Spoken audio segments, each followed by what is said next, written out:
Get up. Can you guys hear me okay? Awesome. So I'm hoping you guys can see me around.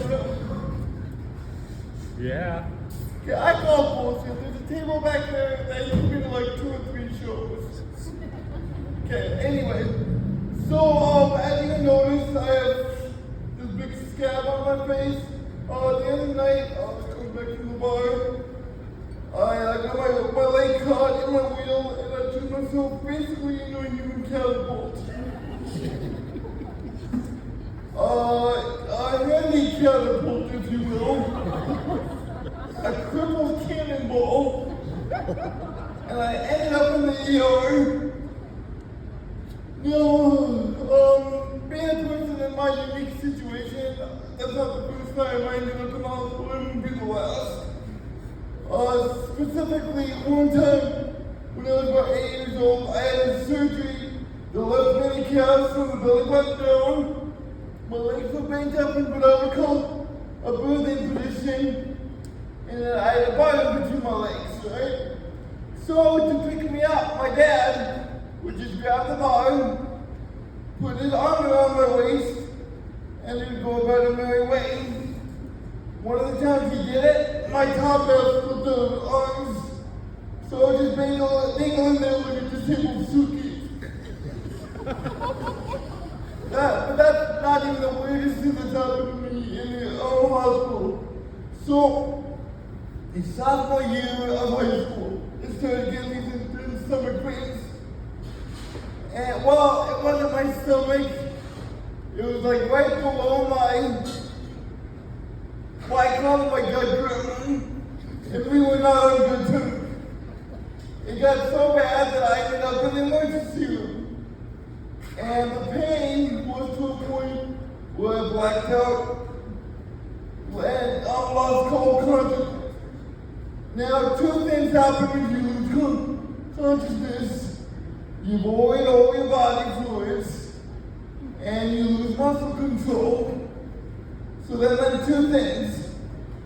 Since my name is Kyle, and it was 2006, all the Monster Energy drink that had previously been inside my body was now on the outside. And I lost all muscle control.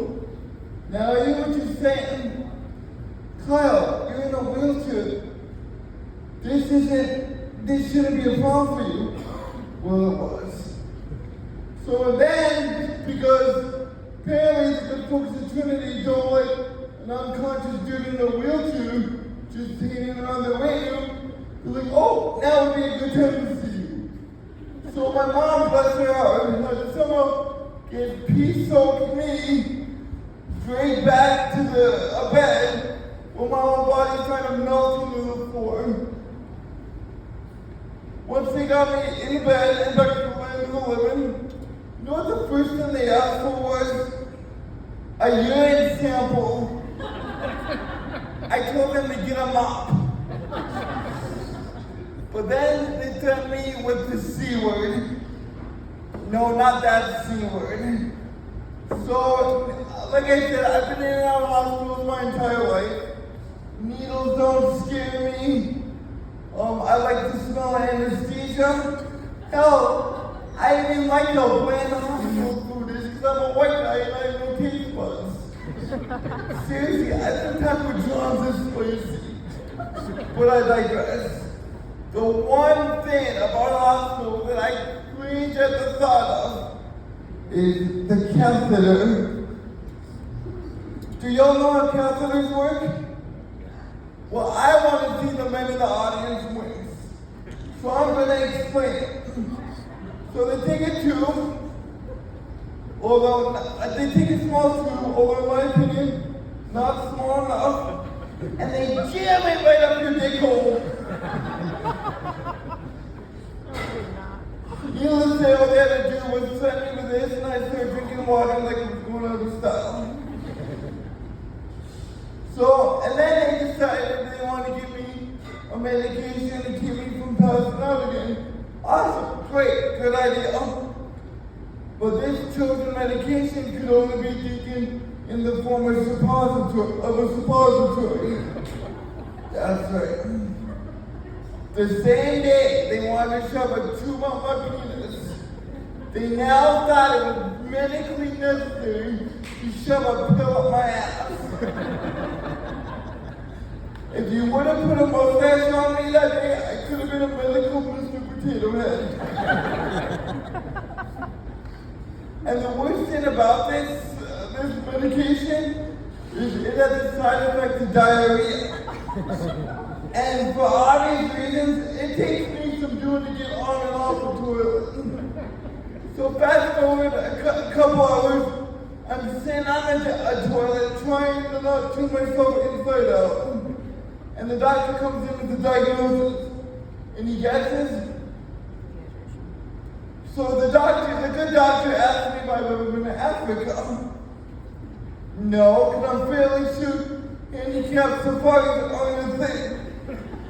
Then, well, you have a stomach virus that originated from Africa. How? I've never even left North Dakota, let alone the country. So, long story short, I'm sitting on the toilet. Now, I have no idea what I'm gonna wear the next day because my clothes are in a pile in the corner of the hospital room, soaked in my body fluids. And I got the Wakandan flu trying to tear apart my insides. And I thought, man, this is probably gonna be the weirdest thing that ever happened to you. Little did I know, by the time I hit 30, it wouldn't even break the top 10. So, you guys have been great. My name is Kyle Erickson. Huge shout out to 40 Below Comedy for having me. Find me on Facebook after the show. Our next comedian is another local-minded guy, Jason Thomas.